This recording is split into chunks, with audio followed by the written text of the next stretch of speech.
Antes de empezar, un pequeño inciso. Después del vídeo anterior, algunos nos habéis preguntado cómo se puede jugar a Malifaux.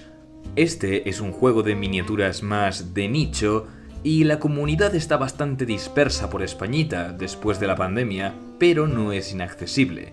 Si vivís en España y queréis pillar miniaturas o libros, abajo en la descripción os dejaremos un enlace a una tienda online que hace pedidos para España, tanto de Malifaux como de su juego de rol y también del wargame que sucede en la Tierra, del cual ya hablaremos cuando toque.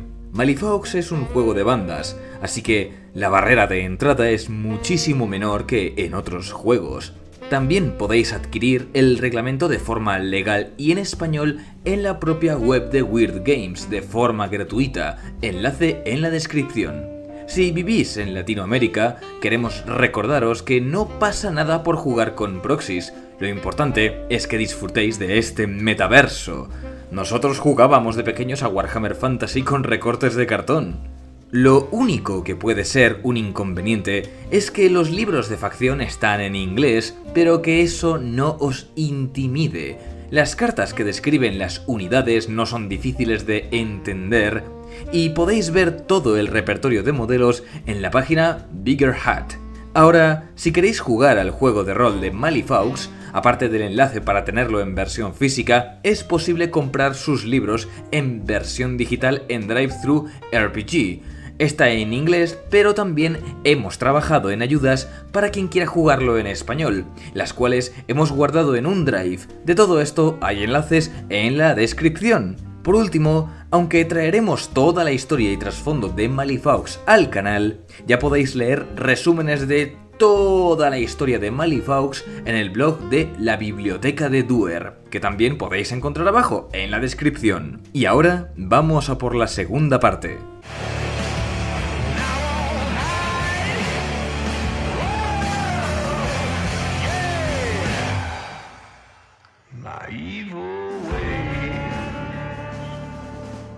Aunque no lo creáis, Malifaux es un lugar de grandes esperanzas. Solo así se convierte luego en un lugar de grandes decepciones. Dejando de lado que mucha gente llega a esta dimensión siendo un convicto, lo cierto es que Malifaux es muy prometedor para la gente con ambición y ciertos talentos, especialmente si son talentos para la violencia.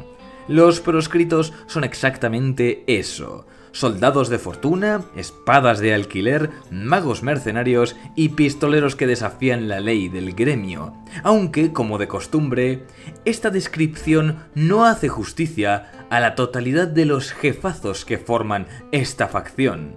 Lo cierto es que los proscritos son un cajón desastre donde van a parar tanto rebeldes que se niegan a rendir cuentas a ninguna otra facción, como entidades que solo pueden actuar por cuenta propia debido a lo alienígenas que son. De este modo, podemos englobar a los proscritos en dos grupos. Por un lado tenemos a la mezcla de mercenarios, bandidos, grupos paramilitares y los contratistas privados, gente que pone sus talentos al servicio de quien pueda permitírselo.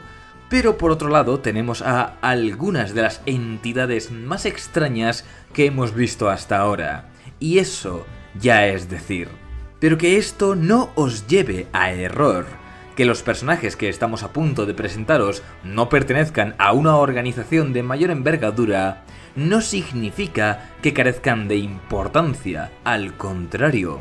Malifaux es un mundo que gira en torno al destino que tiene reservado para sus personajes, no en torno al futuro de grandes organizaciones. Una vez cruzas la brecha, las ruedas del destino empiezan a girar y hasta el más desposeído es aspirante a rey.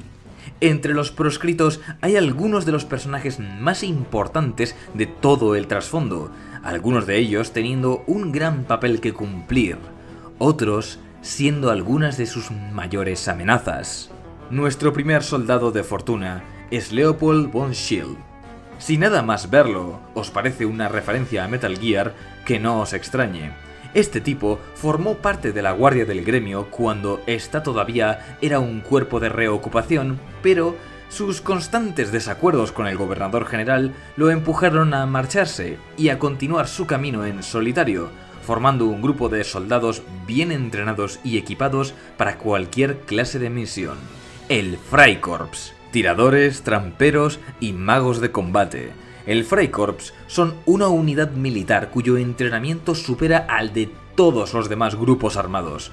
Envueltos en sus características armaduras y adaptados a todos los entornos de Malifaux, son aquellos a los que llamas cuando quieres una tarea cumplida y tienes el dinero para pagar a los mejores. O al menos eso es lo que ellos afirman. Hay quien valora el entrenamiento y el trabajo en equipo, y hay quien prefiere contratar a gente con experiencia en combate, dispuesta a abrazar la naturaleza feroz y anárquica de Malifaux. Gente dispuesta a luchar, según los términos de esta dimensión, y vencer. A este respecto, nadie puede superar la ferocidad de Victoria Chambers y sus mercenarios. Mucha gente piensa que son dos hermanas gemelas, pero en realidad una de ellas es la Victoria de Sangre, un replicante que está vinculado de por vida a la Victoria original después de recibir una herida mortal con una espada llamada la Nihonto Masamune. A primera vista, parece un grupo no muy cohesionado, pero lo compensan con una ferocidad inigualable. Algunos son arrastrados por la desesperación de los que no tienen nada que perder, mientras que otros no conocen otra forma de sobrevivir que no sea luchando. Al final, lo importante no es cuánta gente muera por el camino, sino que cumplan con el contrato. Hablando de ser fieles a un contrato, ¿vosotros creéis en el honor entre ladrones? Parker Barrows, el bandido más buscado de Malifaux, lo hace. Ante vosotros tenéis al forajido más peligroso, más astuto y más rápido con el revólver de las tierras baldías. Si veis los carteles con su cara pintada sobre la cifra siempre creciente de su recompensa, pensaríais que es poco más que un matón sanguinario, pero su mirada cuenta una historia diferente, una de desafío, camaradería y traición. Brilla con el deseo de venganza contra alguien que lo arrojó a una vida de latrocinio. Quizá algún día encuentre a quien lo agravió, tal vez para agradecérselo, tal vez para meterle una bala en la frente, tal vez para ambas cosas. Hasta que ese día llegue, Parker Barrows vivirá y morirá por su propio código de honor. Cuida de los tuyos, lucha contra los perros de la ley y no dejes que nadie te someta. Y aquí es donde empiezan los proscritos más insólitos. No todos los mercenarios viven por y para disparar o repartir espadazos. Algunos recurren a medios menos convencionales, como la alquimia. Leviticus puede parecer poco más que el propietario de un humilde establecimiento de curiosidades y artefactos de Malifaux, pero en realidad es el amalgamista más dotado de Malifaux, un individuo que ha mezclado la tecnología antigua de esta dimensión con fórmulas mágicas que le han conferido habilidades inusuales. Ha muerto y revivido en repetidas ocasiones, aprovechando cada encargo para enriquecerse con reliquias abandonadas en las ruinas de la ciudad y de más allá. Sin embargo, también ha tratado de huir en vano de lo que le aguarda el destino, pues Leviticus, ahí donde le veis, ha sido elegido para ser nada más y nada menos que el quinto jinete del apocalipsis, aquel que liderará a los otros 4 en una batalla que aún está por llegar contra los dioses de antaño, los así llamados tiranos. Estos tiranos llevan milenios encerrados o escondidos, haciendo uso de agentes para acelerar su regreso. Tara es uno de esos peones, una buscadora de tesoros que encontró la tumba del tirano llamado Aniquilación. Al poco de ser asesinada, Aniquilación usó su poder para mantenerla con vida a cambio de su servidumbre. Siendo capaz de utilizar los poderes del tirano, el toque de la Aniquilación ha convertido a Tara en una cronomante, capaz de manipular el tiempo a su alrededor e invocar las abominaciones que habitan el espacio interdimensional que separa las líneas temporales. Poco a poco, ha ido reuniendo artefactos con los que podrá liberar al tirano de su prisión, haciéndose pasar por una mera mercenaria no muerta. Pero hay tiranos que ya están libres, que ya caminan entre nosotros. Uno de ellos ocupa el cuerpo de quien fue nada más que un ratero llamado Hamelin, que también encontró la tumba de un tirano de pura casualidad. Sin ningún tipo de defensa extraordinaria, Hamelin se convirtió de inmediato en la perfecta vasija para devolver a este tirano a la vida, llamado Plaga, cuyo dominio sobre las ratas y las enfermedades lo vuelven una amenaza de gran magnitud. Este semidios es el más débil de todos los tiranos que hubo antaño, pero en repetidas ocasiones ha estado muy cerca de retomar su antiguo poder. Por fortuna, siempre que ha estado al borde de lograrlo, el destino se las ha arreglado para impedírselo. Sin embargo, él nunca duerme, nunca descansa, nunca muere. Solo podrá ser detenido si de alguna manera alguien descubre el modo de volver a encerrarlo. Finalmente, de todos los proscritos, el más extraño es, con diferencia, Jack Doe. Nadie conoce el origen de Jack Doe. Muchos creen que no es más que una leyenda, pero se equivocan. Jack era un cuerpo que colgaba del árbol del ahorcado, un enorme tronco cuyas ramas se estiran hacia la brecha, el cual ya estaba ahí cuando el gremio inició la segunda colonización. De vez en cuando, Jack abandona el árbol, apareciéndose de manera aleatoria en callejones oscuros y poblados de las tierras baldías, arrastrando sobre sí una corte de espectros de los condenados a muerte y dejando una estela de locura y destrucción allá por donde pasa. A pesar de las incógnitas que rodean a este personaje, como la soga en torno a su cuello, existen algunas pistas esparcidas a través de leyendas, canciones y rumores. Se habla de un hombre que hizo un pacto con una mujer, una apuesta, según algunas versiones, de la cual salió muy mal parado. Este hombre tenía un potencial mágico enorme, motivo que era de interés para la mujer, quien lo usó para un nefando propósito. Con el cuerpo cubierto de runas, Jack Doe fue utilizado para un ritual que sellaría la brecha durante 100 años, consumido por un dolor eterno e indescriptible.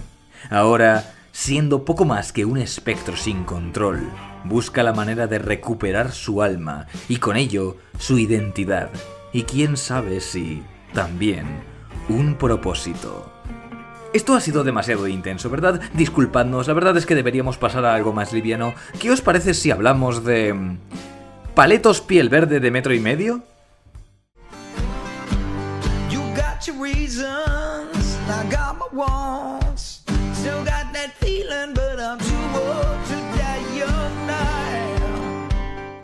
A veces estás cansado de tantas luchas de poder, tantas búsquedas trascendentales, tantas causas perdidas y grandes ambiciones. A veces solo quieres vivir tranquilo, ver cómo crecen las flores de tu jardín y pasar las tardes bebiendo whisky. Quizá exageramos un poco cuando dijimos que los habitantes de Malifaux eran criaturas horribles. Lo cierto es que hay una excepción a esto. Os presentamos a los habitantes del pantano, los seres más alegres, estúpidos y geniales de todo Malifaux. Los Gremlin. Con estos seres os podéis olvidar de grandes narrativas. Esta gente rara vez pinta algo en los grandes eventos de Malifaux. Eso es porque no les importa. Estos bichejos solo quieren una vida sencilla, disfrutar de los pequeños placeres y causar un poco de caos. Los humanos han sido el mejor descubrimiento para esta gente porque han aprendido mucho por imitación. Cazar, más o menos bien, usar armas de fuego sin dispararse en el pie, construir mejores casas a base de robar material a los humanos e incluso algún truco de magia, como por ejemplo hacer aparecer un yunque sobre la cabeza de alguien para dejar que caiga. Ahora, que su simpleza y aspecto no engañe a nadie, los Gremlin pueden ser tan peligrosos como cualquier criatura, son muy impredecibles y carecen casi por completo de sentido común, así que cualquier plan, por estúpido, loco o suicida que parezca, es válido para ellos. Por lo general no se les ve fuera de los pantanos, pero algún gremlin lo suficientemente loco o valiente ha expandido sus horizontes mucho más allá, causando catástrofes que ni siquiera él se esperaba. Puede que sean difíciles de tomar en serio, puede que les guste usar cerdos con dinamita como arma, puede que nunca se acuerden de cómo se recarga una pistola, pero recordad, casi ningún humano es capaz de sobrevivir mucho tiempo en los pantanos, y ellos lo hacen, así que jamás los infravaloréis. El primer jefazo es el patriarca de la familia Jones, Summerteeth Jones. Si este tipejo representa algo, es la vida gremlin en su máximo esplendor. Emborracharse, pelear, abusar de los que están debajo de ti y vuelta a empezar. Jones no es alguien que se diga muy brillante, pero nadie puede negar que tiene agallas y un gusto desmedido por la violencia. Saqueador sin escrúpulos que toma todo lo que quiere de los humanos, así como de otras familias del pantano. Un bastardo que siempre se asegura de tener a sus amigos cerca y a sus enemigos también cerca, pero para recordarles quién manda. Contraria a esta filosofía de vida está la matriarca de la familia Lacroix, Ofelia. Ahí donde Summerteeth Jones es un déspota, Ofelia es una líder. Su territorio está al lado del rancho Látigo, la fortificación de la familia Ortega, y han aprendido mucho de estos pistoleros. A base de mucho trabajo, Ofelia ha entrenado a su familia para ser un grupo de combatientes decente que puede enfrentarse a enemigos más grandes sin la ventaja de una superioridad numérica abrumadora. Y más le vale, pues ha tenido tan mala suerte de tener su hogar cerca de uno de los nidos de monstruos de peor reputación del pantano, la Celda Roja, de donde salen abominaciones de cuando en cuando con las que deben lidiar. Ahora que si queréis la prueba de que los gremlins son capaces de mucho más de lo que aparentan, ese es el maestro licorero.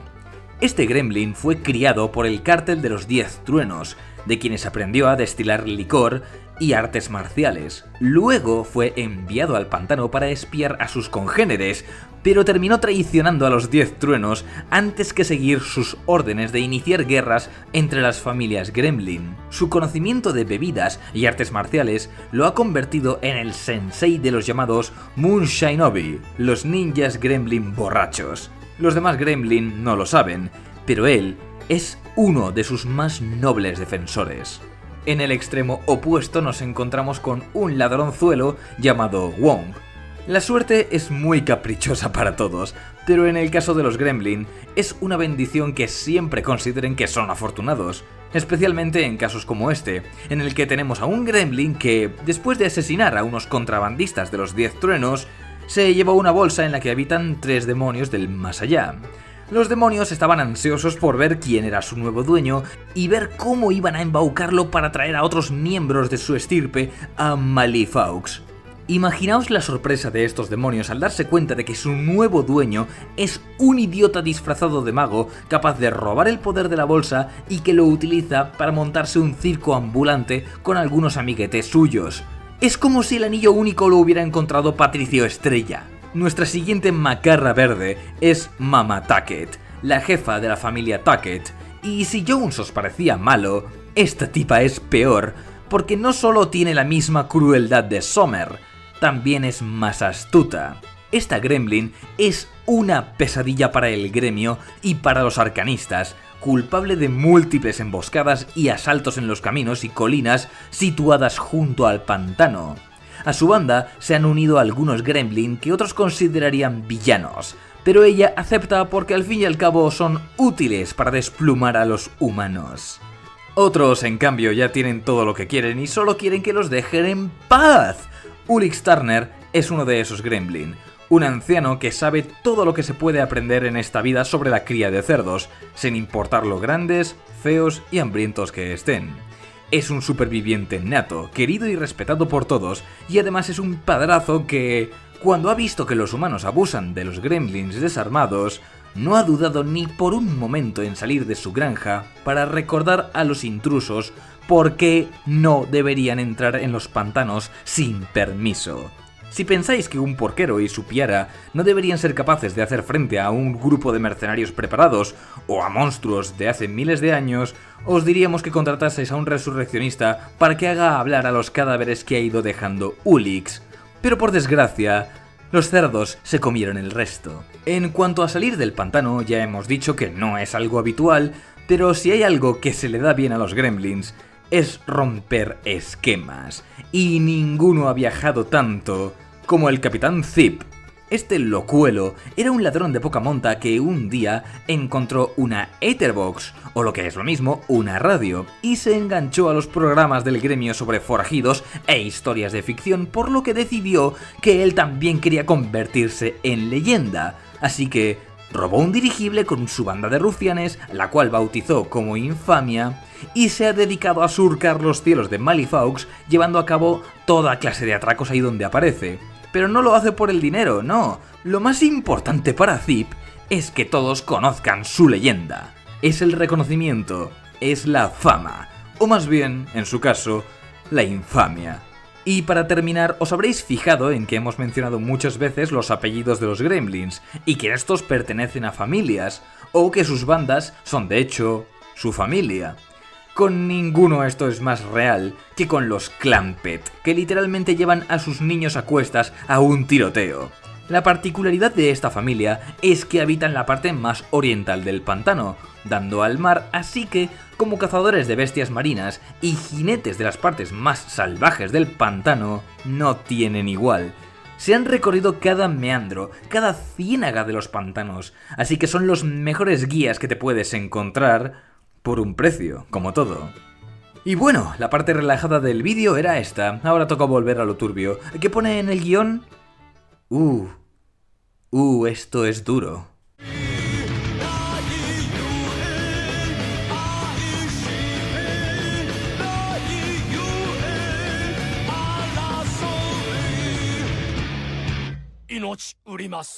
Malifaux tiene muy presente el periodo histórico en el que vive, de eso que no os quepa duda. Aunque sea una línea temporal alternativa con magos y zombies, sigue siendo los comienzos del siglo XX, con todo lo malo que ello tiene, incluyendo una China sometida a los designios de las potencias europeas y los inmigrantes chinos entrando en Estados Unidos en busca de una mejor vida. En esta versión de la historia, Japón, China y Vietnam se unieron a finales de la Guerra del Polvo Negro en una confederación llamada los Tres Reinos, que en la Tierra viven soportando las atrocidades del gremio de mercaderes. Los 10 Truenos son el reflejo de esta crisis en su peor versión, un cártel criminal dirigido por el clan Katanaka, que ha establecido su base en un distrito de la ciudad de Malifaux llamado el Pequeño Reino, controlando desde allí una red de información gracias a agentes infiltrados en las demás organizaciones, así como una compleja estructura criminal. Extorsión, contrabando, robo y asesinato son herramientas y negocios habituales para los 10 Truenos. Pero también son mucho más que eso.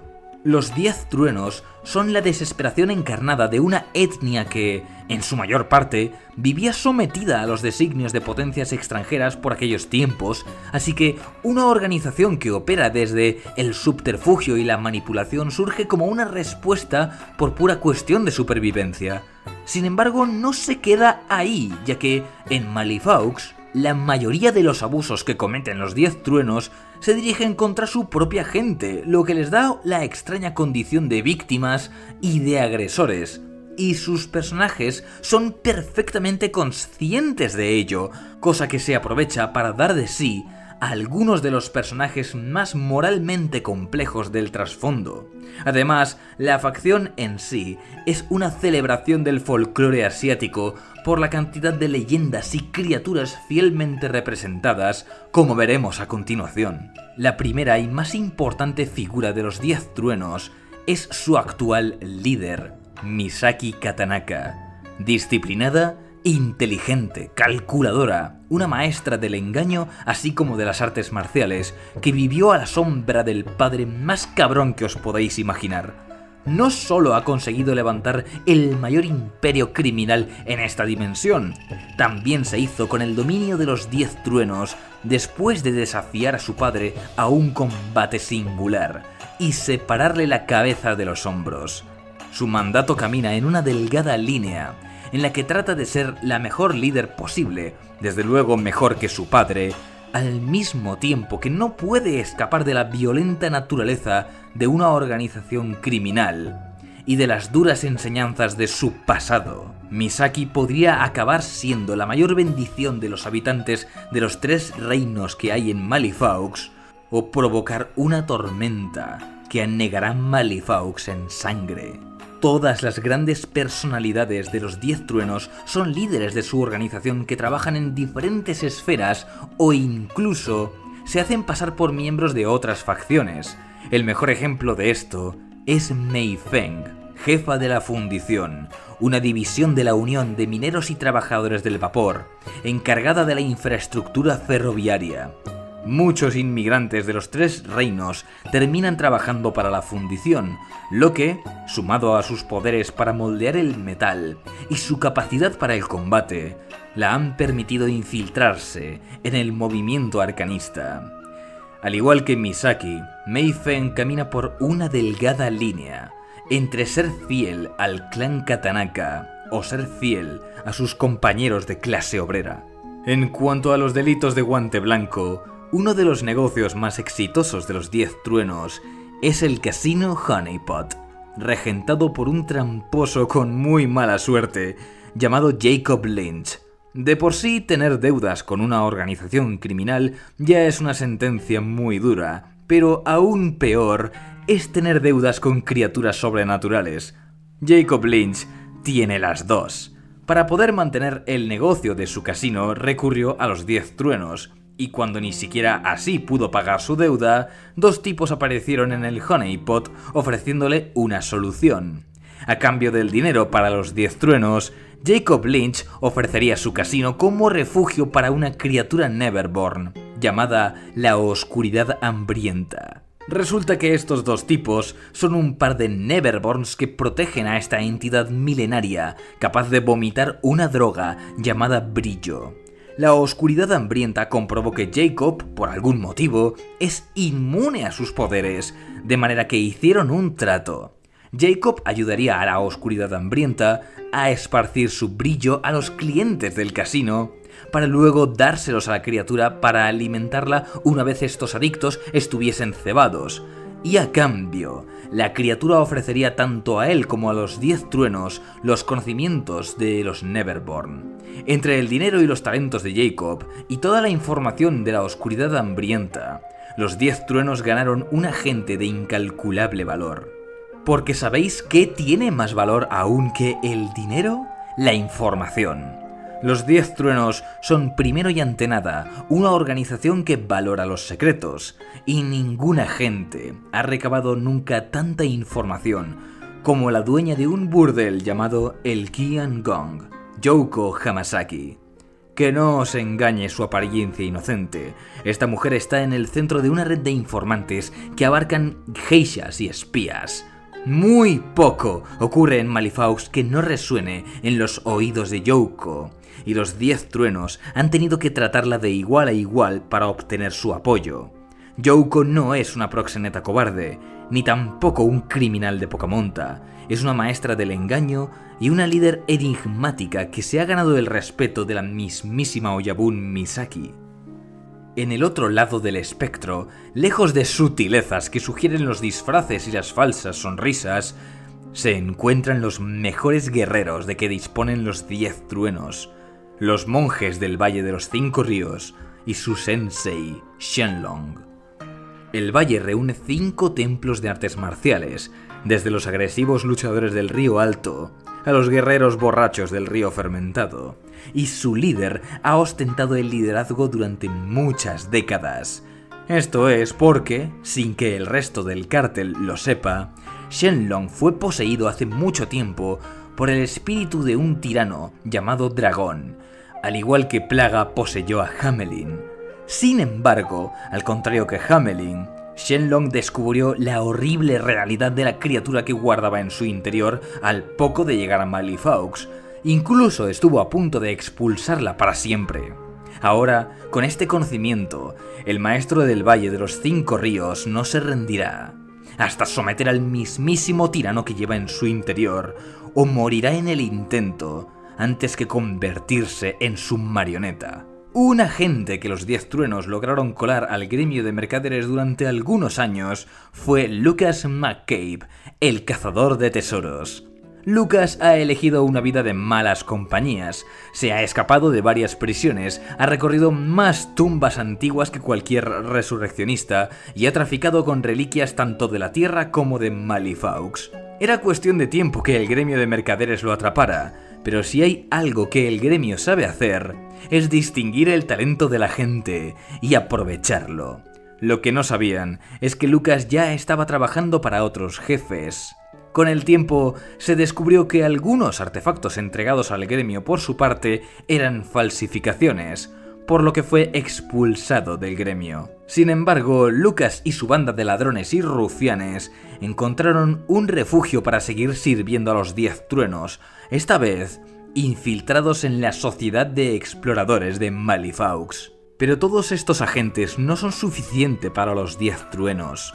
Malifaux es un lugar de magia sin control, y han aprovechado la oportunidad de explorar las rutas de lo antinatural. El clan Katanaka es una familia que se remonta siglos atrás, siendo capaces de devolver a la vida a uno de sus ancestros, Janlo, un antiguo familiar que formó parte de una orden monástica con el deber de salvaguardar la barrera entre el mundo terrenal y el mundo de los yokai, el más allá. En su día fue condenado a vagar entre los caminos del inframundo por un sacrilegio que él no cometió, regresando de nuevo al mundo de los vivos gracias a una descendiente suya, Chiaki Katanaka. Janlo es un peregrino de las sendas de la no muerte, de las que ha traído a otros ancestros del clan para que luchen por él una vez más. En tiempos más recientes, con las puertas del más allá resquebrajadas por culpa de una conspiración de los yokai, también se ha visto obligado a retomar su lugar como protector del mundo humano. No solo Janlo posee un dominio sobre fuerzas de otros mundos, ahí donde él aprendió su magia con práctica y entrenamiento, hay otra a quien le fue conferida esta magia en forma de maldición. Asami Tanaka fue escogida desde nacimiento por un Oni llamado Amanyaku, para ser un puente que permitiría la entrada de los demonios en la Tierra. Cuando su familia fue asesinada por un atentado arcanista al borde de la muerte, Amanyaku le otorgó el poder de invocar a los Oni, que pudo manifestarse plenamente cuando Asami entró en Malifaux. Amanyaku pretendía manipularla para abrir las puertas del más allá, trayendo al gran demonio Linshizu, al mismo tiempo que los 10 truenos la dirigían contra sus enemigos como un recurso mágico. Con la ayuda de Janlo, ambos detuvieron los planes de Amanyaku, y de ser una mujer asustada de su propio poder, se convirtió en una maestra que domina a los demonios a voluntad, sometiéndolos bajo sus órdenes, y que, junto a Janlo, impedirá que la influencia del más allá se extienda por Malifaux. Por último, pero no por ello menos importante, existe un secreto que los 10 truenos guardan celosamente. Al poco de llegar a Malifaux, encontraron el acceso a una dimensión de bolsillo, llamada la Biblioteca de Todas las Cosas, una biblioteca de tamaño infinito que se extiende en todas direcciones y contiene todos los documentos jamás escritos, tanto por humanos como Neverborn. No solo es una fuente de información inabarcable, también es posible dar vida a ciertas leyendas a partir de la historia que allí se guarda, si es que la biblioteca lo permite, pues es una dimensión con vida propia. Por fortuna para los 10 truenos, encontraron a alguien con el corazón lo suficientemente puro como para respetar la biblioteca y tratar con cuidado el conocimiento allí almacenado, una vietnamita llamada Ling Li. Ling se convirtió en la archivista y guardiana de la Biblioteca Roja, la parte de esta dimensión donde intentan reunir todos los documentos de los 3 reinos en un esfuerzo por preservar su cultura, así como resolver algunos de los grandes misterios de Malifaux. Sin embargo, Ling ha logrado tal dominio sobre la Biblioteca Roja que algunas leyendas responden a su llamada cuando ella lo requiere, junto con magos que han desarrollado un estilo de conjuración nunca visto. Y con todo esto solo quedaría una última facción, aquella que atravesó la brecha y vio en Malifaux algo más que oportunidades para enriquecerse. Algunos tan solo vinieron en busca de una aventura que vivir, y vaya si la encontraron.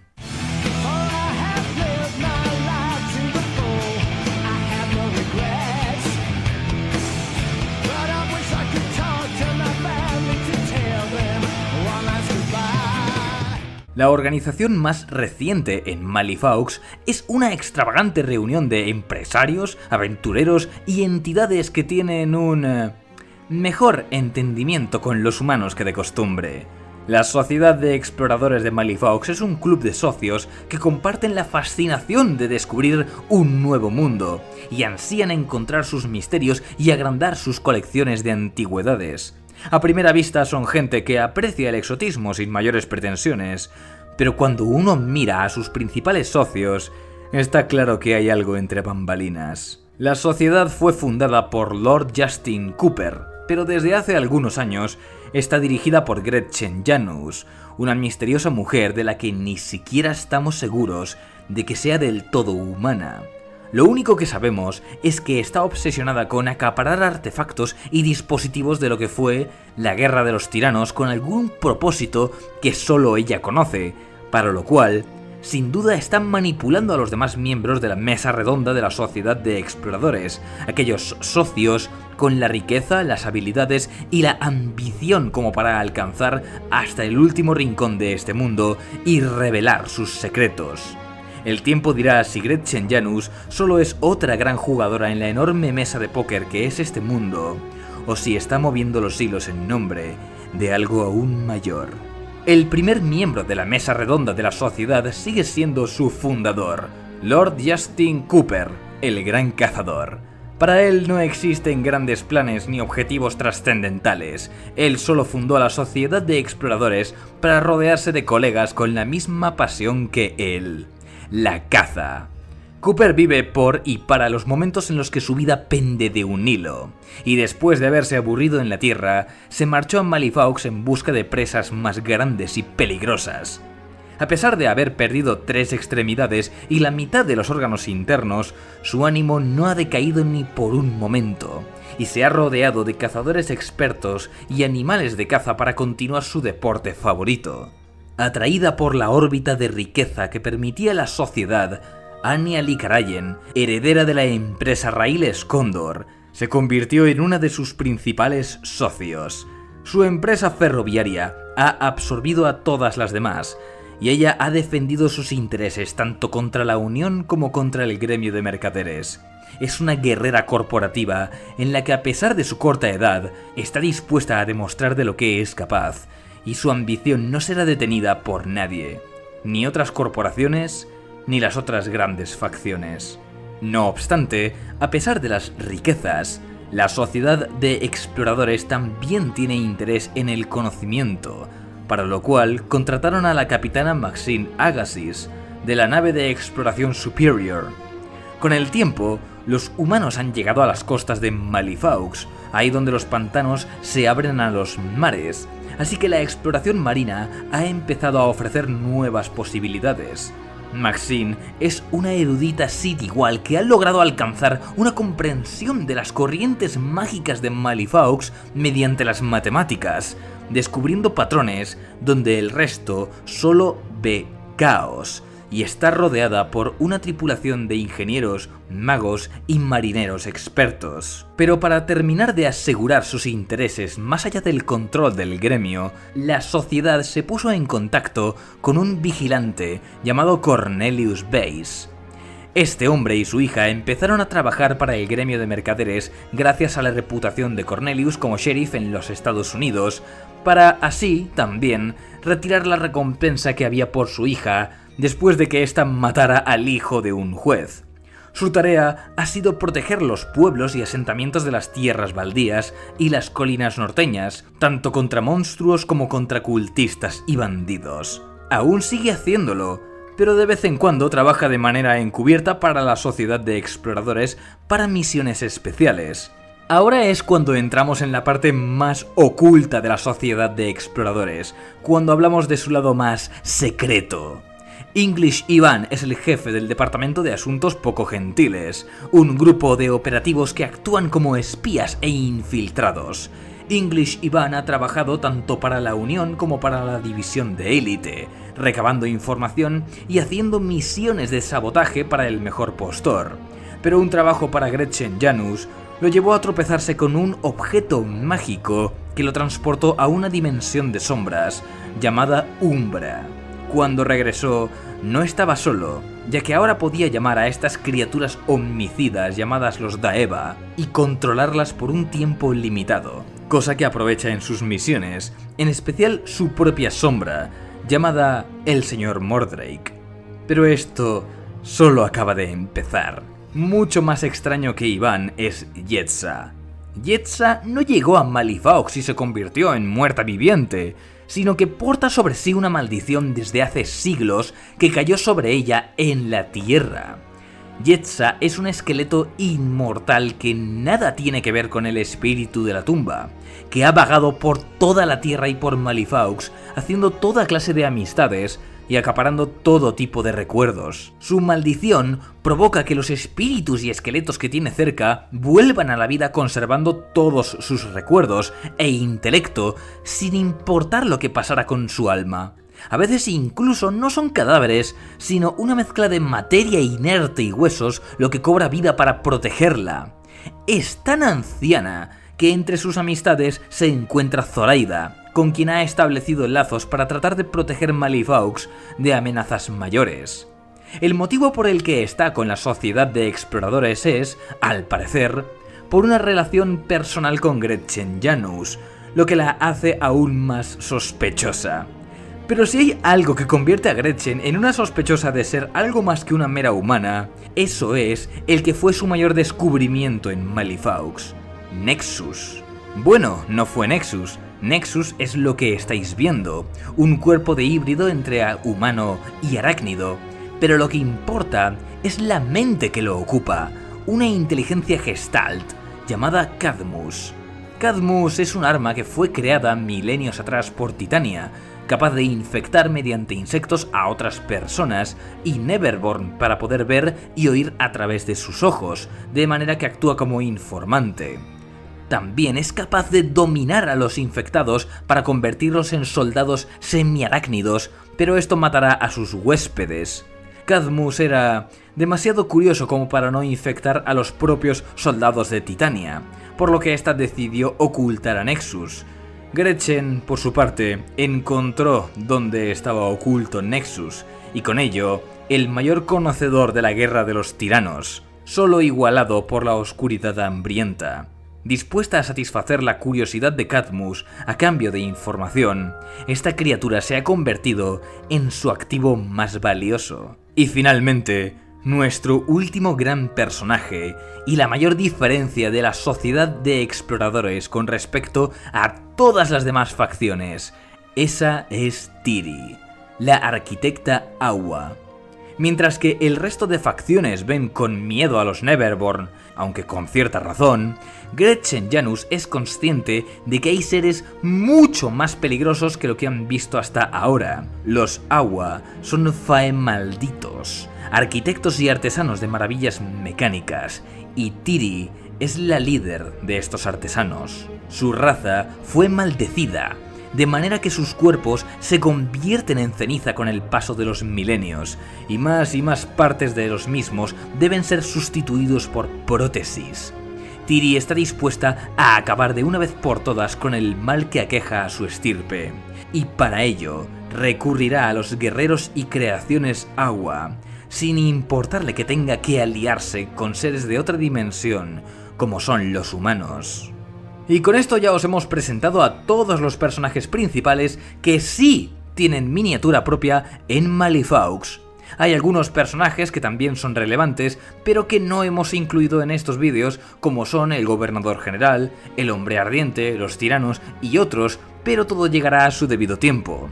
Por ahora ya tenéis un vistazo general de la enorme cantidad de rostros que pueblan este mundo, y esperamos poder compartir con vosotros toda la historia de Malifaux. Y cuando decimos toda, significa toda. Tampoco hemos hablado mucho de qué ha pasado en la Tierra durante esta línea temporal, pero tranquilos, como todo, llegará su momento. Y dicho esto, El triunvirato ha hablado y os desea una feliz tarde. ¡Chao!